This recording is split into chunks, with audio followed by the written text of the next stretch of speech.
바로와 그의 모든 신하가 이 일을 좋게 여긴지라.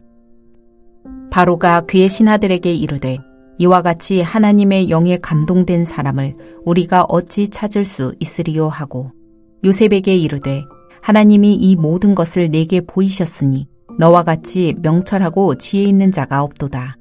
너는 내 집을 다스리라. 내 백성이 다 내 명령에 복종하리니 내가 너보다 높은 것은 내 왕자뿐이니라.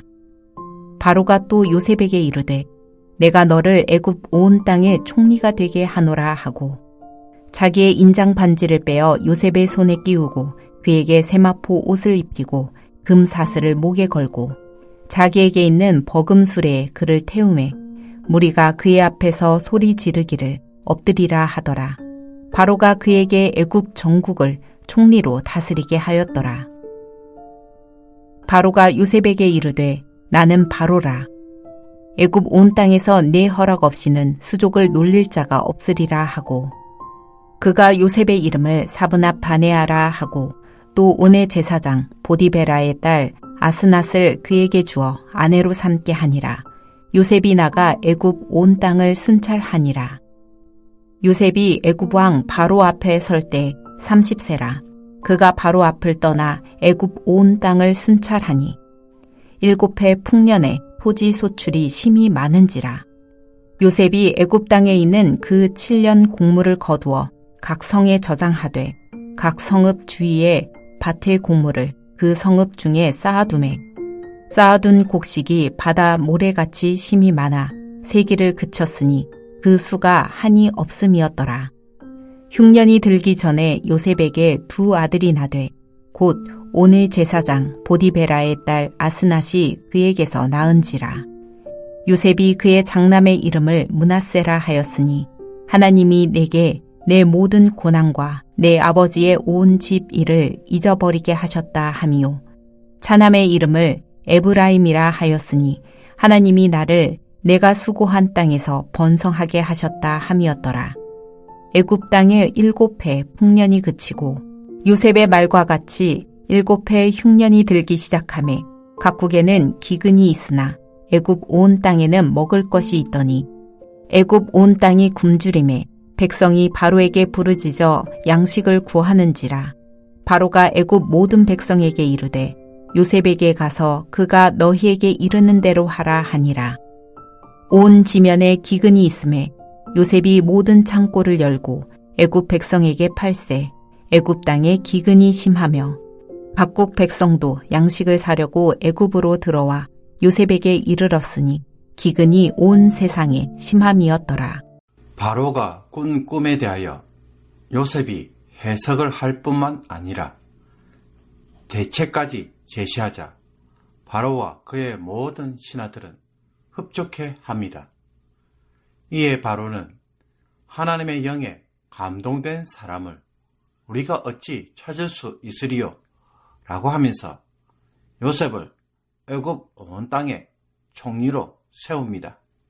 하나님이 그가 하실 일을 바로에게 보이심이다 라고 말한 것처럼 요셉은 바로의 꿈이 하나님으로부터 온 것임을 알려주었을 뿐만 아니라 이것을 해석하고 대처 방안까지 제시하자 요셉만이 애굽의 문제를 해결할 수 있는 자라는 사실을 바로는 안 것입니다.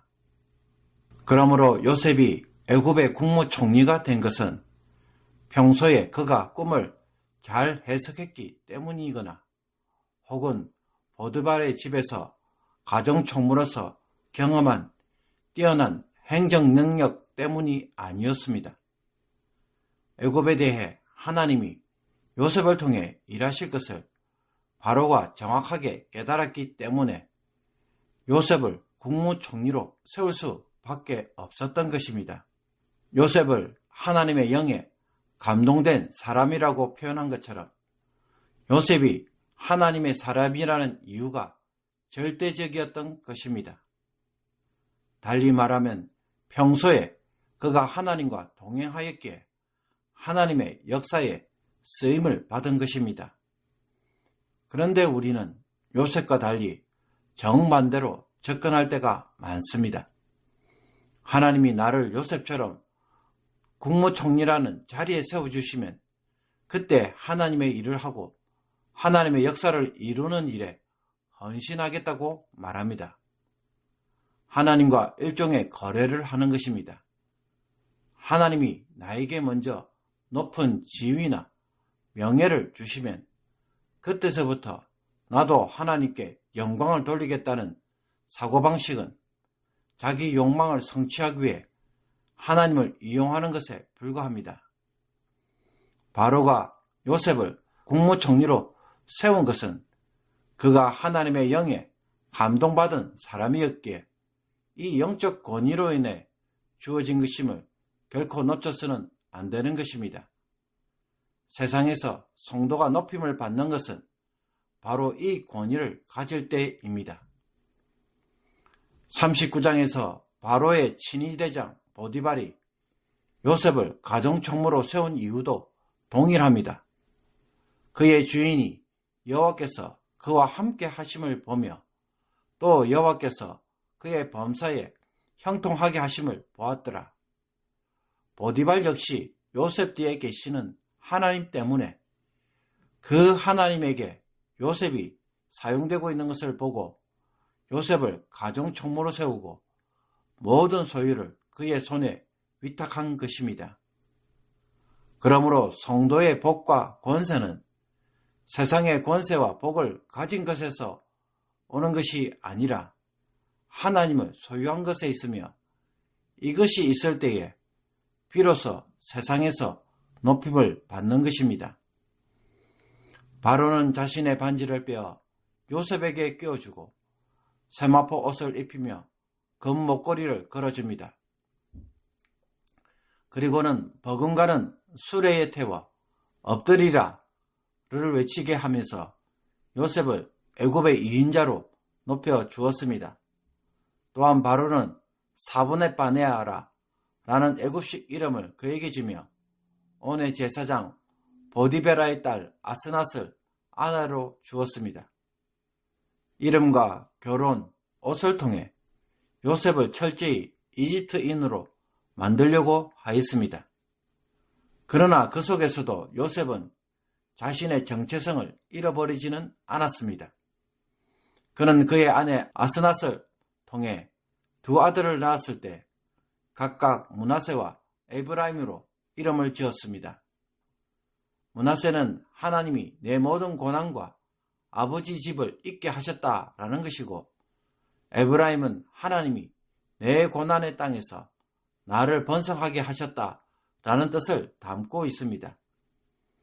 요셉은 지난날 자신의 삶 속에서 있었던 모든 아픔과 형제들에 대한 섭섭함과 상처들을 다 잊게 하시고 수고의 땅에서 번성을 누리게 하셨다고 고백함으로써 이 모든 일들이 하나님의 인도와 섭리로 된 것임을 이해한 것입니다. 그는 애굽 사람이 아닌 하나님의 백성으로 자신의 삶을 이해하고 있습니다. 지난날 요셉이 겪은 사건들은 각각 따라보면 전부 불행으로 평가됩니다. 그러나 이것을 하나의 선으로 연결하면 하나님의 계획을 이루기 위한 준비 과정이 됩니다. 오늘 우리가 겪는 많은 일들 역시 각각의 사건으로 보면 이해도 되지 않고 원망과 불평으로 남지만 그러나 하나님의 관점에서 바라보면 하나님의 계획을 성취하는 일이 됩니다. 때론 이것이 명확하지 않고 분명하게 드러나지 않아도 요셉처럼 우리도 그와 같은 길을 걷는 자들이라고 말할 수 있습니다. 애굽 땅에 7년의 풍년의 기간이 끝나고 드디어 요셉이 예언한 대로 7년의 흉년이 시작되었습니다. 기근이 천하에 퍼지지만 애굽 온 땅에는 먹을 것이 있었습니다. 굶주림에 지친 백성들이 바로에게 양식을 구하자 바로는 요셉에게 가서 그가 시키는 대로 하라 라고 합니다. 그때 요셉은 모든 창고를 열어 애굽 사람들에게 팔고 각 나라 사람들도 곡식을 사러 애굽으로 옵니다. 천하에 임한 기근은 정말로 요셉의 꿈이 실현되었다는 것만을 단지 의미하지 않습니다. 지금 요셉을 통해 일어나고 있는 일은 애굽 백성들뿐만 아니라 주변 나라들이 기근의 문제를 해결받게 해줌으로써 그가 복의 역할을 하고 있다는 것입니다.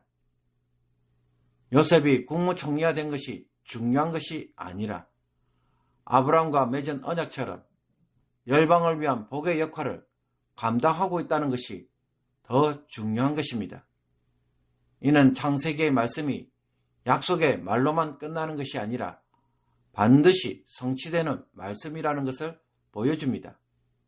그래서 하나님은 아브라함의 언약을 요셉을 통해 부분적으로 성취하고 계시고 이것은 장차 예수 그리스도를 통해 완성하실 것을 알려줍니다. 예수 그리스도는 열방에 생명을 가져오시는 분이시기 때문입니다. 바로가 요셉에게 가서 그가 시키는 대로 하라 라고 말한 것처럼 예수 그리스도 역시 생명의 양식을 통해 온 세상을 다스리시는 일을 하시고 열방의 생명을 보존하시는 일을 하시기 때문입니다. 요셉은 이 하나님의 말씀과 성취에 통로 역할을 지금 하고 있습니다. 우리의 삶은 나의 성공과 명예와 안정된 삶을 바라보는 것이 아니라 하나님의 언약을 성취하는 것에 주 목적이 있습니다. 이것이 훨씬 더 중요하고 이것 때문에 오늘 이 자리에 있는 것입니다.